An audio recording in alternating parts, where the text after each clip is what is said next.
Hello दोस्तों, आज की इस वीडियो में हम इस प्रॉब्लम के बारे में जानकारी करेंगे। देखिए, ये दे रखा है क्वेश्चन। एक कण मूल बिंदु से प्रारंभिक रेखा की दिशा में एफ अपॉन ओमेगा वेग से प्रस्थान होता है।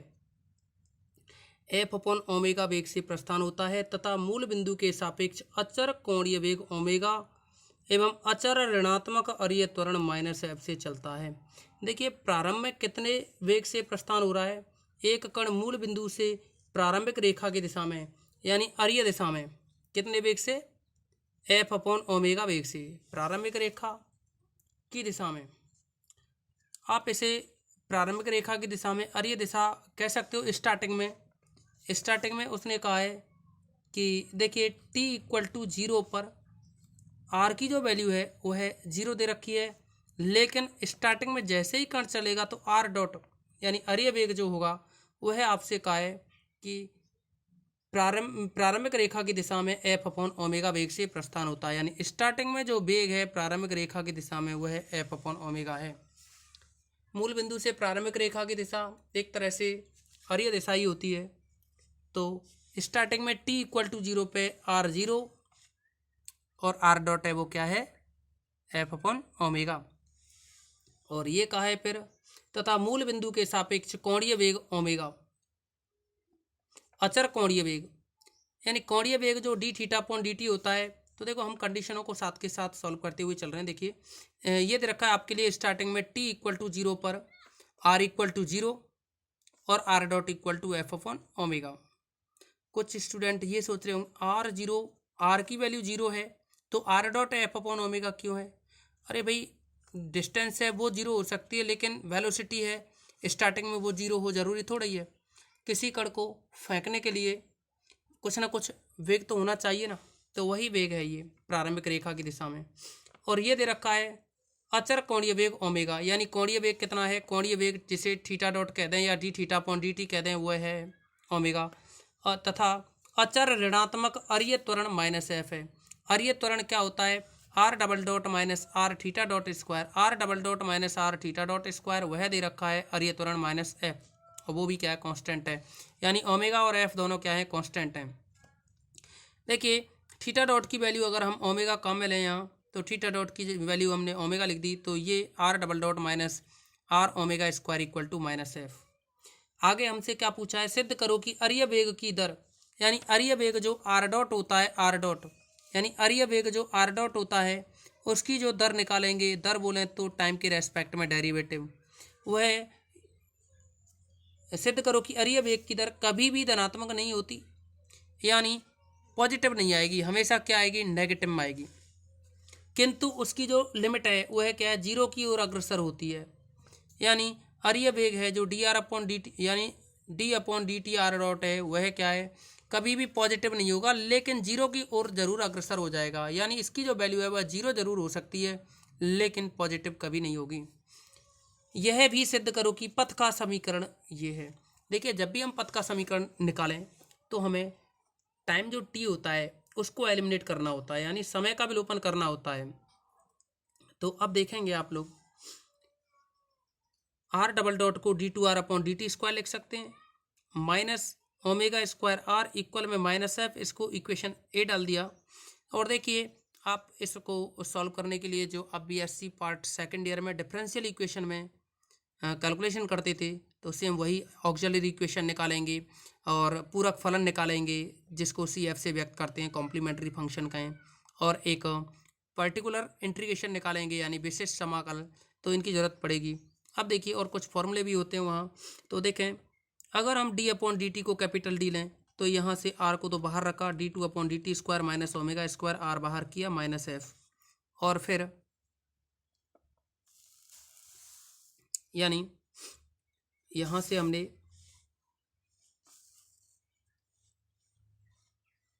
डी अपॉन डी टी को क्या है? कैपिटल डी कहा, तो यहाँ से आर को बाहर करें तो D two upon D T square minus omega square, R बाहर माइनस एफ। यहाँ देखिए, डी अपॉन डी टी को डी लिखा है, 2 बार अवकलन है तो डी टू माइनस का omega square, R equal to minus F. अब जैसे ही सहायक समीकरण निकालते हैं, ऑक्सिलरी इक्वेशन निकालते हैं, तो डी को एम से रिप्लेस कर देते हैं, डी की जगह एम लिख दिया, M square minus omega square equal to 0, R को नहीं लेते हैं। अब यहाँ से M square equal to omega square, M equal to plus minus omega. देखिए यदि किसी भी सहायक समीकरण के मूल यानी अल्फा और बीटा हों तो सी एफ जो निकलता है वह होता है C1 ई की पावर अल्फा एक्स प्लस का C2 ई की पावर बीटा एक्स। तो यहाँ क्या है, स्वतंत्र एक्स लेते थे, D Y by D X की फॉर्म में इक्वेशन होता था सेकेंड ईयर में, लेकिन यहाँ क्या है डी अपॉन डी टी की फॉर्म में, तो स्वतंत्र टी है, इसीलिए यहाँ एक्स ना लिख के हम क्या लिखेंगे, टी लिखेंगे। और अल्फा बीटा की जगह क्या है, एक बार तो ओमेगा पॉजिटिव, एक बार ओमेगा क्या है नेगेटिव, ओमेगा और माइनस ओमेगा दो वैल्यू रहेंगी। तो C1 ई की power omega T plus C2 E की पावर माइनस ओमेगा टी। अब देखिए पर्टिकुलर इंटीग्रल निकालेंगे तो यानी विशिष्ट समाकल निकालेंगे तो यह फॉर्मूला होता है कि ये जो टर्म होती है इसको तो अपॉन में रखते हैं, जैसे 1 upon D square minus omega square, और इससे मल्टीप्लाई कर देते हैं जो RHS में होती है।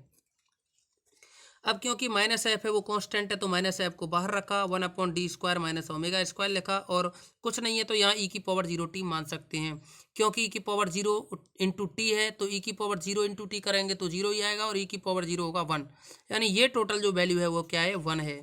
लेकिन हमने ई की फॉर्म में इसलिए लिखा है, जैसा कि आप लोगों को पता होगा, ये होता है डी स्क्वायर माइनस ए स्क्वायर इंटू में, या ए स्क्वायर लिखो या ये कहें हम, एक फॉर्मूला होता है BSc पार्ट सेकेंड ईयर में, और वो इस तरह से होता है 1 upon F of D into E की पावर ए एक्स। तो वहाँ आप क्या करते थे, डी की जगह ए लिखते थे, तो 1 upon F of A into E की पावर ए एक्स। याद होगा क्या लिखते थे, अगर 1 अपॉन एफ ऑफ डी हो, ई की पावर ए एक्स हो, तो डी की जगह ए लिख देते हैं। तो यहाँ देखिए यहाँ डी है, इसकी जगह ए लिखा है, ई की पावर ए एक्स यूँ। अब देखें इसी के आगे माइनस एफ है, डी की जगह जैसे 0 लिखोगे तो ये बनेगा 1 upon 0 minus omega square, 0 minus omega square into E की पावर 0 टी क्या होता है 1 होता है, हमने इसको 1 ही रखा है, ये कैलकुलेशन करने की वजह से ई की पावर 0 टी ले लिया था। अब देखेंगे आप लोग,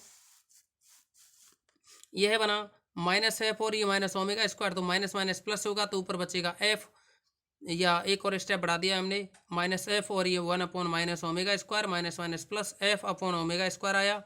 तो व्यापक जो हल होता है, अब देखिए यहाँ जो अपना इक्वेशन है वह है,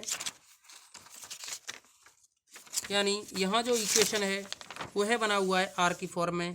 यहाँ देखेंगे आप यहाँ आर है, लेकिन सेकेंड ईयर में जब पढ़ते थे तो यहाँ बाई हुआ करता था, अधिकतर बाई हुआ करता था, तो इसीलिए बाई इक्वल टू लिख देते थे हम C F plus P I. लेकिन यहाँ आर है तो हम क्या करेंगे, इसमें आर इक्वल टू व्यापक हल R equal to C F plus P I. C F हमने निकाल रखा है, R equal to C F की वैल्यू पहले ही निकाल चुके हैं, C1 ई की power omega T plus C2 E की पावर माइनस ओमेगा टी, और पी आई निकल आया एफ अपॉन ओमेगा स्क्वायर। अब क्या है, इसका differential with respect to T करें, तो जैसे ही टी के रेस्पेक्ट में डिफरेंशिएशन करोगे तो आर का हो जाएगा आर डॉट C1 ई की पावर ओमेगा टी है, तो ई की पावर ओमेगा टी का तो इतना ही रहेगा, लेकिन ओमेगा आगे आ जाएगा, तो ओमेगा आगे आ गया। ऐसे यहाँ C2 ई की पावर माइनस ओमेगा टी का इतना ही होगा, लेकिन माइनस ओमेगा टी का करेंगे तो टी का 1 हो जाएगा, माइनस ओमेगा आगे आ जाएगा, और एफ अपॉन ओमेगा स्क्वायर है वह 0 हो जाएगा। अब देखिए प्रारंभ में कंडीशन थी टी इक्वल टू 0 पर आर इक्वल टू 0 और आर डॉट इक्वल टू था एफ अपॉन ओमेगा स्क्वायर, ये कंडीशन थी, ओमेगा स्क्वायर नहीं था, यहाँ ओनली ओमेगा था।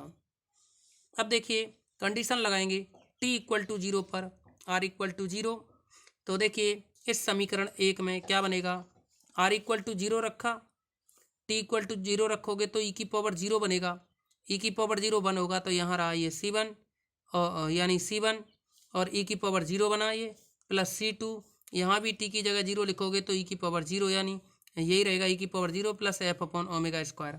अब देखिए ई की पावर 0 1 होगा, यहाँ भी 1 होगा, तो ये बचेगा C1 प्लस C2, और एफ अपॉन ओमेगा स्क्वायर को लेफ्ट साइड में रख दो या इधर, यानी ट्रांसफर करेंगे तो minus F upon omega square बनेगा। इसी के साथ अब देखिए सेकेंड कंडीशन को यूज में लेंगे, टी इक्वल टू 0 पर आर डॉट की वैल्यू है F upon omega, T equal to zero पर आर डॉट की वैल्यू है एफ अपॉन ओमेगा, तो यह बनेगा टी इक्वल टू जीरो पर जो आर डॉट की वैल्यू है एफ अपॉन ओमेगा, इस वैल्यू को आप इक्वेशन नंबर सेकंड में रखोगे तो आर डॉट की वैल्यू कितनी है, ये है एफ अपॉन ओमेगा लिखी, इक्वल में C1 और ये ओमेगा ई की पावर जीरो, टी की वैल्यू जीरो पुट कर रहे हैं तो ई की पावर जीरो माइनस का C2 ओमेगा और यहाँ भी जीरो पुट करेंगे तो ये बना। यहाँ से देखिए ओमेगा ओमेगा कॉमन लें, कॉमन लेने के बाद ये ओमेगा अपॉन में आएगा इधर एफ के, तो ओमेगा स्क्वायर बन जाएगा, तो इसको लिख दिया एफ अपॉन ओमेगा स्क्वायर। यहाँ रहा C1 और ई की पावर जीरो 1 होगा माइनस का C2, यानी C1 minus C2 equal to F upon omega square. इसको इक्वेशन नंबर फोर्थ डाल दिया। अब यानी इक्वेशन नंबर थर्ड और फोर्थ हैं, इनसे हमें C1 C2 की वैल्यू निकालनी है और ये C1 C2 की वैल्यू हमें इक्वेशन नंबर फर्स्ट में पुट करनी है। तो देखिए C1 C2 की जो वैल्यू निकालेंगे, इन वैल्यूज़ को निकालने के लिए C2 C2 कैंसिल हो जाएगा यदि इनको ऐड कर दें तो। हमने क्या किया, दोनों को ऐड किया तो 2C1 बनेगा, 2C1 और यहाँ F upon omega square negative positive में ये भी कैंसिल, तो ये जीरो आया, 2 जीरो में निकल जाएगा, C1 इक्वल टू जीरो बना। अब इक्वेशन थर्ड है, उसमें अगर हम C1 की वैल्यू जीरो पुट कर दें, इक्वेशन थर्ड में C1 की वैल्यू जीरो पुट करें तो C2 equal to minus F upon omega square आएगा, C2 equal to minus F upon omega square. देखिए C2 इक्वेशन जो थर्ड है उसमें C1 की वैल्यू जीरो पुट कर दें तो C2 equal to minus F upon omega square बना। अब देखिए C1 C2 की वैल्यू हम R equal to C1 C2 यानी इक्वेशन नंबर फर्स्ट में पुट कर देंगे तो यह कुछ इस तरह से बनेगा।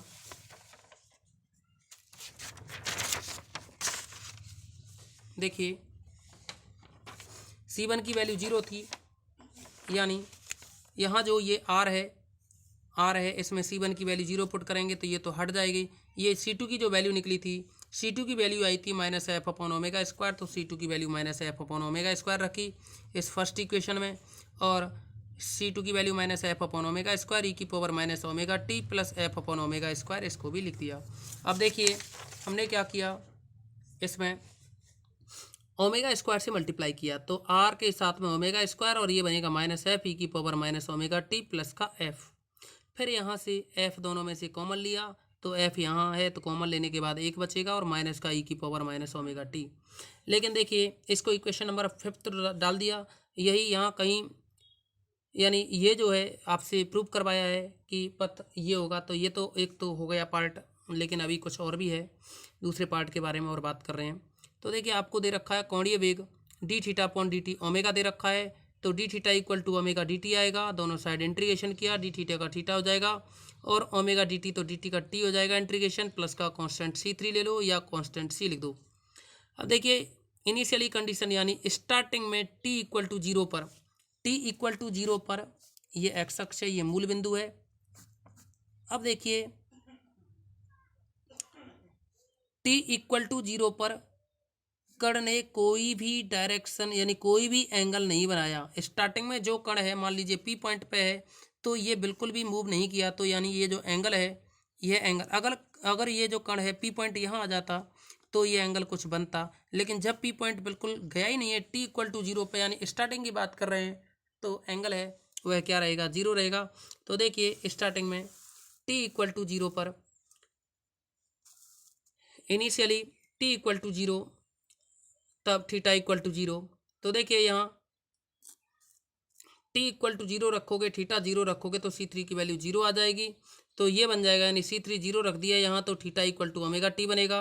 अब जो theta equal to omega T है, इस वैल्यू को थीटा इक्वल टू जो ओमेगा टी निकला है, इस वैल्यू को आप जो इक्वेशन है फिफ्थ वाला यहाँ रखेंगे, यानी ओमेगा टी की value theta equal to omega T है तो ओमेगा टी की वैल्यू थीटा रख दोगे, तो ये बनेगा R omega square equal to F1 minus E की पावर माइनस थीटा। तो यही लिखा है R omega square equal to F1 minus E की पावर माइनस थीटा। तो देखिए जो इक्वेशन ए थी उस इक्वेशन ए को, यानी इक्वेशन ए है वह हमने देखें, इक्वेशन ए है उसमें हम वैल्यू पुट करेंगे, और जो इक्वेशन ए है वो ये है D two R upon D T square minus omega square R equal to minus F. तो देखिए D two R upon D T square को तो यूं ही लिखेंगे, लेकिन माइनस ओमेगा स्क्वायर आर है उसकी वैल्यू आप लिख दोगे। देखिए minus D two R upon D T square को तो यूं ही लिखा, लेकिन माइनस एफ और यहाँ ओमेगा स्क्वायर आर था, उस ओमेगा स्क्वायर आर की वैल्यू यहाँ से रख दी है F1 माइनस ई की पावर माइनस थीटा इक्वल में माइनस एफ, इक्वेशन ए है उसमें था पहले से ही। अब देखिए D two R upon D T square equal to, इसको राइट साइड में ले गए F1 माइनस ई की power minus theta minus F. यहाँ से अगर देखिए मल्टीप्लाई करें तो एफ, जो एफ का मल्टीप्लाई करोगे 1 से तो एफ माइनस एफ ये कैंसिल हो जाएंगे ये, तो ये बनेगा माइनस एफ ई की पावर माइनस थीटा। अब देखिए D two R upon D T square को आप लिख सकते हो D upon D T D R upon D T, क्योंकि इसका दोबारा अवकलन करेंगे तो यही आएगा, और ये माइनस एफ ई की पावर माइनस थीटा। अब यहाँ डी अपॉन डी टी और D R upon D T को आर डॉट लिख सकते हो माइनस एफ ई की पावर माइनस थीटा। अब आप देखेंगे कि अर्य वेग आर डॉट है और इसका अवकलन हो रहा है टी के सापेक्ष, तो अर्य वेग की दर हो गई। अर्य वेग की जो दर है वो क्या है, नेगेटिव में आ रही है, तो अर्य वेग की दर सदैव ऋणात्मक होगी, अर्थात कभी भी धनात्मक नहीं होगी। अर्य वेग की जो दर है वो क्या होगी, सदैव ऋणात्मक होगी, अर्थात कभी भी धनात्मक नहीं होगी। देखिए अर्थात अर्य वेग की दर कभी भी धनात्मक नहीं होगी, किंतु यदि हम थीटा की वैल्यू यानी हम बात करें कि ये पॉजिटिव हो सकती है क्या, ये पॉजिटिव हो सकती है क्या, इसको सॉल्व करने के लिए अगर हम ये कहें, देखिए माइनस एफ ई की पावर माइनस थीटा है तो इसको माइनस एफ अपॉन ई की पावर थीटा लिख दें, तो आप लोग ये बताओ ई की पावर कभी भी ई की जो पावर है वह कभी भी नेगेटिव नहीं होगी, एफ तो यहाँ कांस्टेंट है। अब ये पॉजिटिव तभी होगा जब ई की पावर जो थीटा है यह नेगेटिव हो, और ये कभी नेगेटिव हो सकता है क्या, क्योंकि ई की पावर थीटा कभी भी नेगेटिव नहीं होता, यानी ई की पावर एक्स सदैव धनात्मक होता है, कभी भी ऋणात्मक नहीं होता। तो देखिए अगर हम यहाँ थीटा टेंस टू यानी थीटा टेंस टू इनफाइनाइट लें तो यह बनेगा यहाँ माइनस एफ अपॉन ई की पावर इनफाइनाइट, और यह बनेगा माइनस एफ अपॉन ई की पावर इनफाइनाइट। इनफाइनाइट होगा, और जब इनफाइनाइट होगा तो इनफाइनाइट से किसी को डिवाइड करें तो टेंस टू क्या होगा, 0। तो यानी ये कह सकते हैं कि थीटा टेंस टू इनफाइनाइट होने पर अर्य वेग की दर 0 की ओर अग्रसर होगी। तो दोस्तों आज के इस वीडियो में बस इतना ही, नेक्स्ट वीडियो कल रखेंगे।